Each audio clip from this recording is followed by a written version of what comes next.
Hey y'all, welcome back to A Dinosaur in the Library. I'm Dawn and I'm here to talk about books. And actually tonight I'm here to review Fredrik Backman's Beartown. So a few weeks ago I was contacted by someone at Simon & Schuster, actually the same person who I got to send me a copy of Shane Dawson's last book, which I reviewed, and I will link down below for that one, just in case you're interested. And they asked me if I was interested in reading Fredrik Backman's new book, Us Against You, which is not out until June 5th. And it's a sequel slash follow-up to this book. And I said, well, I've been meaning to read Backman for a while and I'd be very interested. However, I haven't read Beartown. So she very kindly afforded me this book and asked that I, for an honest review. And then a little bit later on, they're going to send me Us Against You for review closer to the release date, which is again, June 5th. So again, received for free from the publisher for an honest review. But if you've watched my channel before, you know, I will tell you if I do not like a book. Absolutely will tell you, regardless of who sent it to me and why and for how much. I actually really did enjoy this book. It was really well written, beautifully done, and I felt like a lot of the themes that he engaged with in this were very well handled. I don't want to do a lot of spoilering here, so I won't tell you exactly the situation I'm talking about because, well, it'll ruin it. But Beartown is about Beartown. It is a small rural town in the middle of nowhere, Sweden, I'm assuming. It never says, but given that he's from Sweden, I'm making the assumption there. And they are completely centered on hockey. They have what I'm assuming is what might be called a semi-pro hockey team. While I really like watching hockey, I have absolutely no clue about the workings of leagues, things like that. So it's not professional, so it's not like NHL, but it's the step just below that. They recruit from this. So I'm not sure how that works. Please forgive me. I'm not a sports person, really. If it's not women's gymnastics or just watching hockey or just watching NASCAR, I'm lost, right? Just putting that out there. But anyway, it's really less about the hockey than it is about the people. And when I read that it was very centered on hockey, I was kind of concerned about whether or not I would like it, because it's typically not the kind of thing I read. I'm not a sports person, as I said. The things I read about sports tend to be things like Diane Roberts' Tribal or the book Champion's Way, which is about the rape scandals and things like that with football at Florida State and other colleges. But I went ahead and read this one simply because I really had been meaning to read him for a while. And I was very pleasantly surprised. The book, again, is mostly about the characters. The hockey is just really the backdrop that draws them all together. So their team in this town has gotten really, really good, and they're up for this huge championship, and it's a really big deal because it means it might bring money and recognition back to the town, which is sorely in need of it. It is very economically depressed. There's a very sharp class divide in this town, and the class issues were really interesting to me because if you've watched my channel at all, you know that I am from a very low-income background, and as an academic now, things about class and class divides and supporting people who haven't had opportunities is really a focus that I would like to pursue and that I try to pursue. So fiction about that is also very much of interest to me, and I did not know that that was involved in this, so I would have snatched this up, hockey or not, had I realized. But again, there's class issues, it's very much coming of age for a lot of the characters, and they're preparing for this championship. You meet all of these people one by one, and they're very passionate about what they do. They love their town, they love their hockey, they love their families, and they're all doing it for different reasons. But as the championship approaches, a tragic event unfolds, and the town kind of has to deal with it. Well, I was kind of concerned when I read the synopsis. I kind of went ahead and guessed what the event was simply because of who was involved and what I know about intensely passionate sports towns and male and toxic masculinity and all of these things. But I was concerned because, quite frankly, a man is writing it. the victim is a woman, a young girl. So a lot of times that's not handled very well.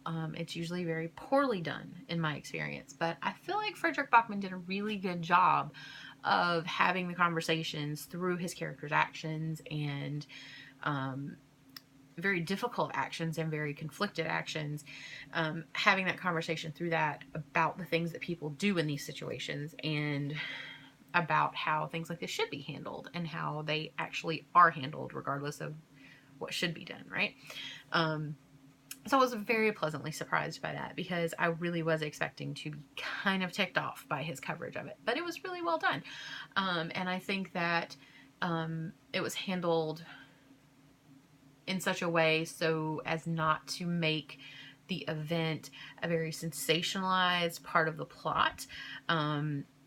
I really don't feel like it was done as a plot device. I feel like it was really, and this was really a literary exploration of things that actually do happen, because I've seen them happen, right? I live through them. I live through the coverage of them, not, happening to me personally, but watching these events unfold.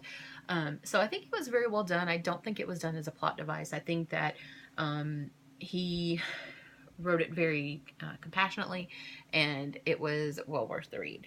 So I'm looking very much forward to reading Us Against You when Simon & Schuster gets that to me, and I will be doing a review of that. Regardless of when I read it, the review won't go up until much closer to time for the release, and I don't actually have it yet, but the release is on June 5th, so it probably won't go up until maybe a week before that. So if you're interested in that, keep an eye out, because I will be putting that up. But if you haven't read Fredrik Backman, check this out.